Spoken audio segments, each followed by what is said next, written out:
നമ്മൾ ഈ വരുന്ന വഴിയിലൊക്കെ തന്നെ എല്ലാ മഴക്കാലത്തും ഈ പ്രശ്നമുണ്ടോ ഇവർക്ക്?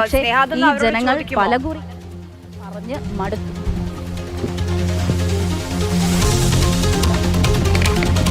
ഇത് നിങ്ങൾ എത്ര വർഷമായാണ് ഈ ഒരു പ്രശ്നം നിങ്ങൾ അഭിമുഖീകരിക്കുന്നത്?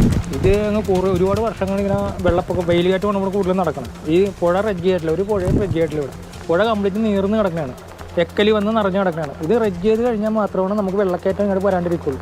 ഇപ്പോൾ ഈ കാണകൾ ഒരുപാട് ഒന്നും കോരിയിട്ടില്ല, വലിയ കാണ കോരിയിട്ടില്ല. ഈ പെരുമ്പടപ്പും ഭാഗത്ത് ഒരു കാണയും കോരില്ല. അതുകൊണ്ടാണ് ഈ വെള്ളം ഈ ഊട്ട കണ്ട, ഈ ഊട്ടയിൽ കൂടി വെള്ളം കുറച്ചൊരു 12 മണിക്കൊക്കെ വെറുതെ ഒരോപ്പ് ചീറ്റണ പോലെയാണ് വെള്ളം മേലോട്ട് ചീറ്റിക്കൊണ്ടിരിക്കണം.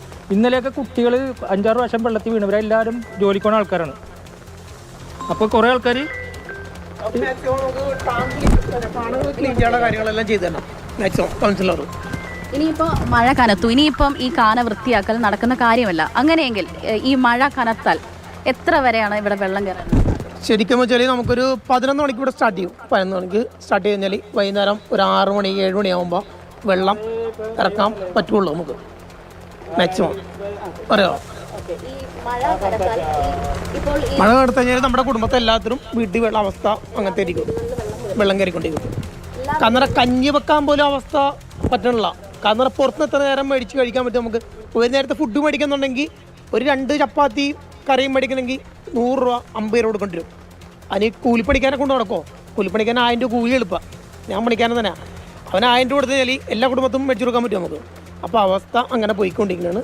അപ്പോൾ അതിനുള്ള എനിക്ക് മാഷാണെങ്കിലും ആരാണെങ്കിലും നമുക്കിതിനുള്ള പ്രതിരോധം ചെയ്തിരിക്കണം എന്നുള്ള ഞാൻ പറയുന്നത്. പറയുന്നതനുസരിച്ച് ഇവിടുത്തെ അവസ്ഥ ഇതാണ്. കാരണം ഞങ്ങൾക്ക് റെഡ്ജിങ് പുഴ റെഡ്ജ് ചെയ്യാൻ മൊത്തം അത് ചെയ്താൽ മാത്രമാണ് വെള്ളക്കയറ്റം ഇങ്ങോട്ട് വരും. പിന്നെ അവിടെ പുൽമുട്ടിടാന്ന് പറഞ്ഞിട്ട് അത് വിട്ടിട്ടില്ല. നമുക്ക് അവിടെ പോയില്ലേ, ആ പ്രദേശത്തെ പുൽമുട്ടിട്ട് കഴിയുമ്പോൾ ഇങ്ങോട്ട് വെള്ളം വരില്ല, ഈ വശത്തായിട്ട് പ്രദേശത്തായിട്ട് വരില്ല. പക്ഷെ അതും കൂടി ഇടാനുള്ള ഈ മാഷ് ചെയ്യണില്ല. ഈ മാഷിനെ ഇവിടെ ജയിപ്പിച്ചു വിട്ടെങ്കിൽ എല്ലാ ജനങ്ങൾക്കും ഉപകാരം. മറുപടി ഒന്ന് ചെയ്യണമെന്ന് ഇങ്ങോട്ട് കൂടി വന്നിട്ടില്ല. വലിയ മരിപ്പ് വന്നാൽ പോയാൽ പിന്നെ വീടിന്റെ ഒരു അവസ്ഥ അയാൾക്കുടെ വീട് അടിപൊളി വീടാണ്. ആളിപ്പോൾ വീട് വലിയ സംഭവമൊക്കെ ആക്കി എല്ലാം റെഡിയാക്കി, വേറെ ട്യൂഷൻ സെൻ്ററൊക്കെ റെഡിയാക്കി. അതൊക്കെ ഭംഗിയാക്കുന്നുണ്ട്, വീടൊക്കെ ഭംഗിയാക്കുന്നുണ്ട്. അതെ, എന്തായാലും ജനപ്രതിനിധി സേഫാണ് എന്നാണ് ഇവിടുത്തെ ആളുകൾ പറയുന്നത്. ഇവിടുത്തെ ആളുകൾ ഭൂരിഭാഗം ആളുകളും ദിവസ വേതനക്കാരാണ്. പക്ഷേ ഈ മഴക്കാലത്ത് അവർക്ക് ജോലിക്ക് പോകാൻ പ്രയാസമാണ്. അതുകൊണ്ട് വീടുകളിൽ ഇത്തരത്തിൽ വെള്ളം കയറിയാൽ ഈ ഒരു നേരത്തെ ഭക്ഷണം ഉണ്ടാക്കുക പ്രയാസമാണ്. അതുപോലെ തന്നെ പുറത്തുനിന്നും വാങ്ങി ഇവിടെ അവസാനിപ്പിക്കരുത്. എനിക്ക് സ്നേഹയോട് പറയാനുള്ളത്, ഈ ആളുകൾക്ക് സ്വാഭാവികമായും ഈ KN രഞ്ജിത്തിന്റെ വീട് എവിടെയാണെന്ന് അറിയുന്നുണ്ടാകും.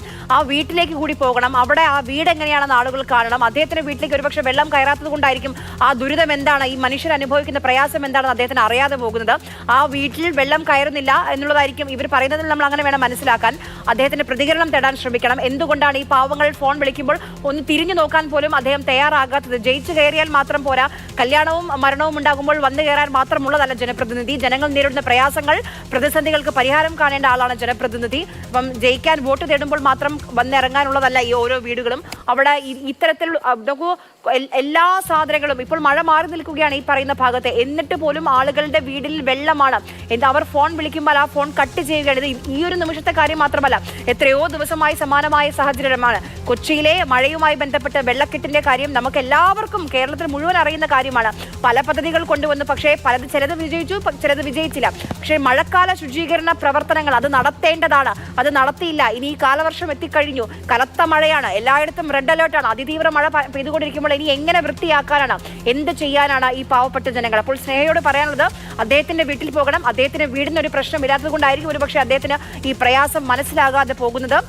അദ്ദേഹത്തിന് പ്രതികരണം തേടാനും ശ്രമിക്കണം.